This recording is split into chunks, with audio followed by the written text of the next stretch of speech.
Mestre, quando essas coisas acontecerão e quais sinais haverá da sua vinda? O tema de hoje, sabe qual é? Nós vamos falar sobre a verdade que explica os sinais do fim. Prepare o seu coração, será uma grande bênção.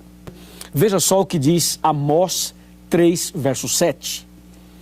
A palavra de Deus diz exatamente assim: certamente o Senhor Deus não fará coisa alguma sem primeiro revelar o seu segredo aos seus servos, os profetas.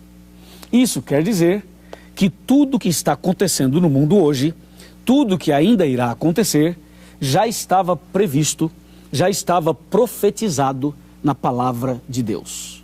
Entende?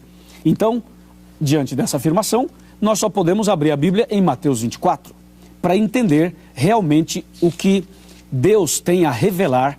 Vamos abrir aqui comigo a Bíblia em Mateus capítulo 24, versículo 3. Diz assim: no Monte das Oliveiras achava-se Jesus assentado.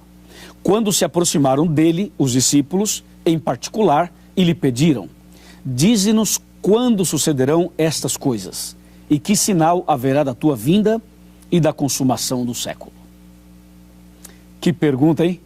Imagina você sentado ao lado de Jesus e fazendo uma pergunta dessas a ele. Os discípulos perguntaram: Senhor, quando sucederão essas coisas? E diz claramente o verso, qual é o sinal? Que sinal haverá da tua vinda e da consumação do século? E aí Jesus começa a dar uma série de informações mencionando o que aconteceria antes da volta de Jesus. Só que esse verso tem dois detalhes importantes. O primeiro é quando os discípulos perguntam assim: Senhor, quando sucederão estas coisas? Essa é a primeira pergunta. A segunda foi: que sinal haverá? Então, primeira, quando, e depois, que sinal haverá? Para responder a primeira pergunta, quando, eu convido você a abrir a Bíblia comigo em Mateus capítulo 24, verso 36. Olha que interessantíssimo. Mas a respeito daquele dia e hora, ninguém sabe, nem os anjos dos céus, nem o Filho, senão o Pai. Então, para responder a primeira pergunta, quando, Jesus disse: ninguém sabe. Agora escuta, ninguém sabe. Deu para você entender? Teve pessoas que já marcaram datas. Alguns marcaram para 1844, Jesus não veio. Outros marcaram para 1914, Jesus não veio. Outros marcaram para 1975, Jesus não veio. Outros marcaram para o ano 2000, Jesus não veio. Marcaram para 2011, para 2012, e de vez em quando aparecem umas pessoas marcando datas. Escuta bem isso aqui. A pergunta foi quando. Jesus disse: o dia e a hora ninguém sabe. Ok? Somente Deus sabe. Somente Ele sabe. E Ele não revelou para ninguém. Agora vem a segunda pergunta. A segunda foi a seguinte: que sinal haverá? Aí sim, aí vem um detalhe que tem a ver conosco. Que sinal haverá da tua vinda? Então Jesus agora começa a dar o sinal. E para responder que sinal é esse, Jesus menciona vários acontecimentos. Aqui em Mateus capítulo 24. Eu gostaria de ler para você alguns deles. Mateus 24, voltemos para Mateus 24. E agora nós queremos ler o versículo 4. Presta bem atenção. E Jesus, ou seja, ele lhes respondeu: vede que ninguém vos engane. Olha que advertência sábia de Jesus. Jesus disse: cuidado, hein, para ninguém vos enganar. Agora aqui entre nós, se Jesus falou assim, cuidado para que ninguém vos engane, é porque Jesus sabia, e Jesus sabe, que apareceriam enganadores, vários enganadores. E por isso Jesus fala no verso 4, tome cuidado para que ninguém vos engane. E aí o verso 5 ele fala assim: porque muitos, ouvirão muitos em meu nome, dizendo, eu sou o Cristo, e enganarão a muitos. Então Jesus já começa a dar exatamente a resposta para a segunda pergunta. Que sinal haverá? Então, primeiro detalhe, cuidado para ninguém vos enganar. Isso quer dizer, vai aparecer um, vai aparecer outro, aparecerão várias pessoas tentando enganar. E Jesus diz no verso 5, claramente no verso 5, vão aparecer muitos em meu nome dizendo, eu sou o Cristo, e enganarão a muitos. Bem, os textos continuam, e as revelações continuam, e a verdade sobre os sinais do fim continuam aqui em Mateus capítulo 24. Eu quero mencionar para você agora, por exemplo, o que diz o versículo 6. Olha o versículo 6. Certamente ouvireis falar de guerras e rumores de guerras. A Bíblia diz: não vos assusteis, porque é necessário assim acontecer, mas ainda não é o fim. Percebeu? Ele fala de guerras e rumores de guerras. Olha o verso 7. Porquanto se levantará nação contra nação, e reino contra reino, e haverá fomes e terremotos em vários lugares. Então agora ele fala de fomes e de terremotos. E o verso 8 diz: porém tudo isso, isto é o princípio das dores. E o verso 9 ele fala: vai aparecer tribulações, perseguições, ódio. E o capítulo 24 continua. Ou seja, hoje quando você olha no mundo físico, no mundo social e no mundo espiritual, você percebe claramente essas palavras, estas profecias, estas citações se cumprindo. Porque tudo isso faz parte do sinal que Jesus deixou, indicando a breve volta dele. Bom, o dia da volta de Jesus ninguém sabe, mas quando você vê guerras, rumores de guerras, terremotos, fome, quando você vê pessoas más, quando você vê corrupção, quando você vê inundações, quando você vê vulcões em erupção, quando você vê tsunamis, quando você vê todas estas tragédias acontecendo no mundo, significa que esse mundo não tem solução do ponto de vista humano. Que os homens, os políticos, os presidentes, os governadores, os prefeitos, estas pessoas, por mais bem intencionadas que sejam, elas não conseguem resolver os problemas do mundo. Porque esses problemas estão dizendo o seguinte: o mundo só tem um jeito, uma solução. E a única solução, o único jeito é a volta de Jesus.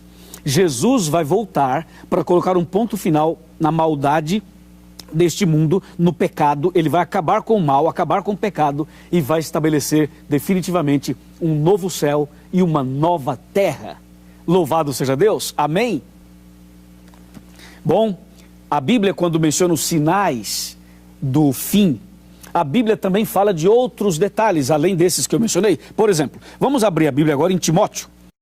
Presta atenção, capítulo 3, verso 1. Sabe, porém, isto, que nos últimos dias sobrevirão tempos difíceis. Tempos difíceis? Me diz aí, estamos ou não estamos vivendo tempos difíceis? Isso quer dizer que nós estamos nos últimos dias. Tempos difíceis no trabalho, na família, nas relações, tempos difíceis na economia, tempos difíceis em todos os setores da sociedade. Olha o verso 2. Pois os homens serão egoístas. Vai vendo a lista. Egoístas, avarentos, jactanciosos, arrogantes, blasfemadores, desobedientes aos pais, ingratos e irreverentes. Verso 3. Desafeiçoados, implacáveis, caluniadores, sem domínio de si, cruéis, inimigos do bem. Olha o verso 4. Traidores, atrevidos, infatuados, mais amigos dos prazeres que amigos de Deus. Olha o verso 5. Tendo forma de piedade, negando-lhe, entretanto, o poder. E o verso termina dizendo: foge também desses. Ou seja, todas essas coisas que eu li agora em Timóteo, aquelas que eu li em Mateus 24, estão dizendo algo para você, não estão? Ou seja, o que você olha hoje no cenário mundial, isso diz alguma coisa para você, não diz? Imagina você, um pai que prende a filha por 17 anos como uma escrava. Esse pai abusa da filha, tem filhos com a filha e a mantém como sendo uma escrava dos seus caprichos. Eu estou falando de um pai. Não é horrível isso? E o que dizer das tantas tentativas de suicídio? O que dizer, por exemplo, de pessoas que todos os dias praticam suicídio? O que dizer das enfermidades terríveis? A depressão, por exemplo, o vírus Ebola e também a própria AIDS e o câncer e a diabetes e o problema de hipertensão. O que dizer desses problemas todos que fazem os hospitais ficarem lotados? E o que dizer das cadeias que estão superlotadas? Os crimes estão mais bárbaros. Antigamente as pessoas matavam as outras, claro, mas hoje eles não apenas se contentam em matar, eles querem trucidar, ou seja, é uma morte cruel. A pessoa está como um sangue frio, as pessoas não têm sentimento, não têm compaixão, não se arrepende. Quantos casos a gente está vendo diante dos nossos olhos, nas televisões, na internet e nas redes sociais? Aí vem a questão, será que tudo isso não está dizendo algo para a gente? Será que essas coisas não são sinais de que esse mundo está chegando ao final? Será que tudo isso não está avisando algo para você, meu amigo? Então, por que será que as pessoas estão ainda vivendo uma vida sem compromisso com Deus? Por que será que as pessoas ainda continuam participando de situações e de programas que nada tem a ver com a salvação delas? Eu quero dar os parabéns para você, porque você está aqui com a Bíblia na mão, estudando comigo a palavra de Deus. Agora eu quero convidá-lo a sentar para aquela nossa conversa importante de coração para coração. Bem, já estou aqui na minha sala, sentado aqui. Na verdade, não é minha sala, é a nossa sala.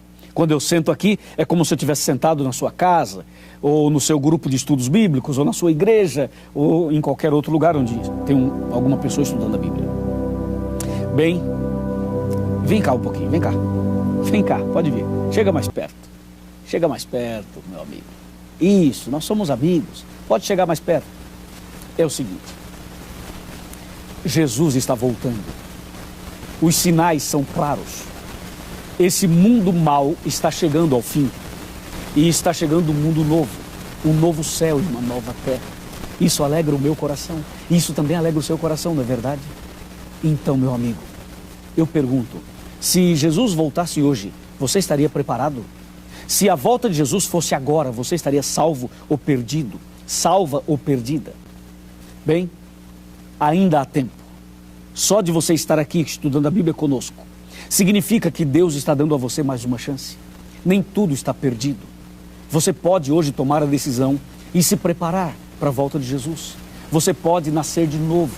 Você deve nascer de novo. Então procure a Igreja Adventista do Sétimo Dia. Vá à nossa igreja e diga assim: eu assisti um estudo bíblico, um DVD sobre a verdade, e eu quero me preparar para a volta de Jesus. O pastor vai te receber, os nossos irmãos irão receber, os membros da igreja irão receber você, e você vai começar agora a ampliar seus conhecimentos, os seus estudos, e vai se preparar para a volta de Jesus. Porque os sinais estão aí diante dos nossos olhos. Você aceita esse convite? Aceita esse chamado de Jesus? Aceita começar hoje uma vida nova? Aceita se preparar para a volta de Jesus? E aí se você fala: pastor, eu aceito. Vamos ver, fala aí. Aceita ou não aceita? Quer se preparar para a volta de Jesus? Fala, meu amigo. Diz aí, aceita ou não aceita? É claro que você aceita. Então só quando você falou assim, eu aceito, sabe o que aconteceu? Acabou de cumprir mais uma profecia. É isso aí. Sabe qual se cumpriu agora? Quando você disse, eu aceito, eu quero. Se cumpriu Mateus 24:14 na sua vida. O Evangelho do Reino, ele foi pregado para você, está sendo pregado agora. E se você aceitou, significa que essa profecia na sua vida se cumpriu. Parabéns, parabéns, louvado seja Deus. Seja bem-vindo, bem-vindo ao povo de Deus. Eu quero orar por você e agradecer a Deus por sua decisão. Vamos orar? Vamos. Senhor nosso Deus, muito obrigado porque essa pessoa tomou uma importante decisão.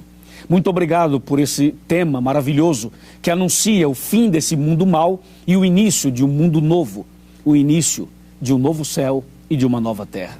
Eu entrego essa pessoa nas tuas mãos. Em nome de Jesus. Amém.